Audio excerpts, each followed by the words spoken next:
ನಮಸ್ಕಾರ ಫ್ರೆಂಡ್ಸ್, ನಾನು ಶ್ವೇತಾ ರಾಜೇಂದ್ರನ್ ಮಾತಾಡ್ತಾ ಇರೋದು ಲಕ್ಷ್ಮಿತಾ ರಾಯರ್ ಮಗಳು ಕನ್ನಡ ಯೂಟ್ಯೂಬ್ ಚಾನಲ್ಗೆ ತಮ್ಮೆಲ್ಲರಿಗೂ ಆತ್ಮೀಯವಾದ ಸ್ವಾಗತ. ಸ್ನೇಹಿತರೆ, ನಾನು ಇವತ್ತಿನ ದಿನ ವಿಶೇಷವಾಗಿ ಮೂಲ ನಕ್ಷತ್ರದಲ್ಲಿ ಬಂದಿರುವಂತಹ ಸರಸ್ವತಿ ದೇವಿ ಪೂಜೆ ಆರಾಧನೆ ಸಮಯದಲ್ಲಿ ನಾವು ಇದೊಂದು ತಾಂತ್ರಿಕ ಪ್ರಯೋಗನ ಮಾಡಿಕೊಂಡಿದ್ದೆ. ಆದರೆ ಮಕ್ಕಳ ವಿದ್ಯಾಭ್ಯಾಸಕ್ಕೆ, ಜ್ಞಾನಾಭಿವೃದ್ಧಿಗೆ, ವಿಶೇಷವಾಗಿ ನಾವು ಮಕ್ಕಳಿಗೆ ಏನನ್ನೂ ಕೊಡೋಕ್ಕಾಗಲಿಲ್ಲ ಅಂದರೂ ಒಳ್ಳೆಯ ವಿದ್ಯಾಭ್ಯಾಸನ ಕೊಡೋದಕ್ಕೆ, ನಾವು ಸಹಾಯ ಮಾಡೋದಕ್ಕೆ ಇದೊಂದು ತಾಂತ್ರಿಕ ಪ್ರಯೋಗನ ನಾವು ಮಾಡ್ಕೊಳ್ಬೋದು. ಅದರಲ್ಲೂ ವಿಶೇಷವಾಗಿ ಮೂಲ ನಕ್ಷತ್ರದ ದಿನದಲ್ಲಿ ನಾವು ಮಾಡಿಕೊಂಡಾಗ ಅದು ಹೆಚ್ಚು ಮಹತ್ವದ ಪರಿಣಾಮ ಬೀರುತ್ತೆ. ಅದರಲ್ಲೂ ನಿಮ್ಮ ಮನೆಯಲ್ಲಿ ಪುಟ್ಟ ಪುಟ್ಟ ಮಕ್ಕಳಿದ್ರೆ, ನಿಮ್ಮ ಮಕ್ಕಳು ಏನಾದರೂ ತೊದಲುವಿಕೆ ಇದ್ದರೆ, ಮಕ್ಕಳಿಗೆ ಜ್ಞಾನಾಭಿವೃದ್ಧಿ ಬೇಕು ಅಂತ ಬಯಸುವಂಥವ್ರು, ಮಕ್ಕಳಿಗೆ ಆರೋಗ್ಯ, ಆಯಸ್ಸು ಎಲ್ಲ ಬೇಕು, ಮಕ್ಕಳು ಚೆನ್ನಾಗಿ ಸ್ಪಷ್ಟವಾಗಿ ಮಾತಾಡಬೇಕು ಅಂತ ಬಯಸುವಂಥವ್ರು, ನೀವು ವಿಶೇಷವಾಗಿ ಮೂಲ ನಕ್ಷತ್ರದ ದಿನ ಅಂದರೆ ಇದೇ ತಿಂಗಳ 29ನೇ ತಾರೀಕು ಸೋಮವಾರ ಮೂಲ ನಕ್ಷತ್ರ ಬಂದಿರೋದ್ರಿಂದ ಪ್ರತಿಯೊಬ್ಬರು ಕೂಡ ಸರಸ್ವತಿ ದೇವಿಯ ದೇವಸ್ಥಾನಗಳು, ನಿಮಗೆ ಮೂಲ ವಿಗ್ರಹಗಳಿರುವಂತಹ ದೇವಸ್ಥಾನಗಳು ನಿಮ್ಮ ಅಕ್ಕಪಕ್ಕದಲ್ಲಿ ಎಲ್ಲಾದರೂ ಇದ್ದರೆ ಅಂಥ ದಿನದಲ್ಲಿ ವಿಶೇಷವಾಗಿ ಅಭಿಷೇಕಗಳನ್ನು ಮಾಡ್ತಾ ಇರ್ತಾರೆ.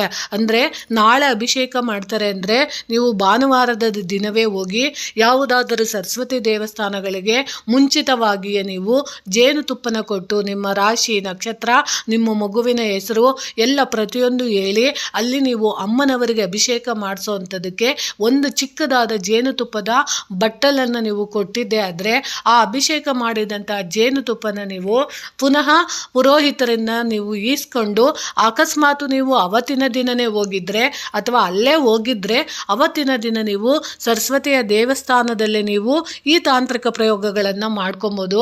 ಅದರಲ್ಲೂ ವಿಶೇಷವಾಗಿ ನೀವು ದಾಳಿಂಬೆಯ ಕಡ್ಡಿಗಳಿಂದ ನೀವು ವಿಶೇಷವಾಗಿ ನೀವು ದೇವಿಗೆ ಮಾಡಿಸಿದಂತಹ ಜೇನುತುಪ್ಪನ ನೀವು ತಗೊಂಡು ಅಲ್ಲಿ ನಿಮ್ಮ ಮಕ್ಕಳ ನಾಲಿಗೆಯ ಮೇಲೆ ನೀವು ಐಂ ಅನ್ನೋ ಬೀಜಾಕ್ಷರಿ ಮಂತ್ರನ ನೀವು ಆ ಜೇನುತುಪ್ಪದ ಸಹಾಯದಿಂದ ನಾಲಿಗೆಯ ಮೇಲೆ ಬರೆಯುವಂಥದ್ದನ್ನು ಮಾಡಿದಾಗ ಮಕ್ಕಳಲ್ಲಿ ತೊದಲುವಿಕೆ ಇರ್ಬೋದು, ಜ್ಞಾನಾಭಿವೃದ್ಧಿ ಆಗೋವಂಥದ್ದಾಗುತ್ತೆ, ಮಕ್ಕಳಿಗೆ ಆಯಸ್ಸು ಜಾಸ್ತಿ ಆಗುತ್ತೆ, ಮಕ್ಕಳಲ್ಲಿ ಮಂದಬುದ್ಧಿ ಇದ್ದರೆ ಅದು ಖಂಡಿತವಾಗ್ಲೂ ಹೋಗುವಂಥದ್ದಾಗುತ್ತೆ, ಮಕ್ಕಳ ವಿದ್ಯಾಭ್ಯಾಸದಲ್ಲಿ ಪ್ರಗತಿ ಹೊಂದೋದಕ್ಕೆ ಇದು ಖಂಡಿತವಾಗ್ಲೂ ಸಹಾಯ ಮಾಡುತ್ತೆ.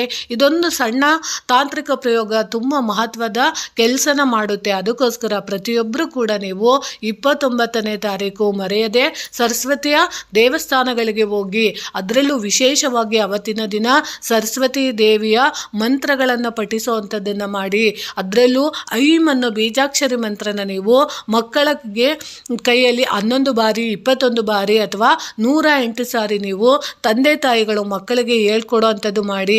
ಆ ಬೀಜಾಕ್ಷರಿ ಮಂತ್ರ ಬಂದು ಐಂ ಅಷ್ಟೇ, ಐಂ ಅನ್ನೋದು ಇರುತ್ತೆ.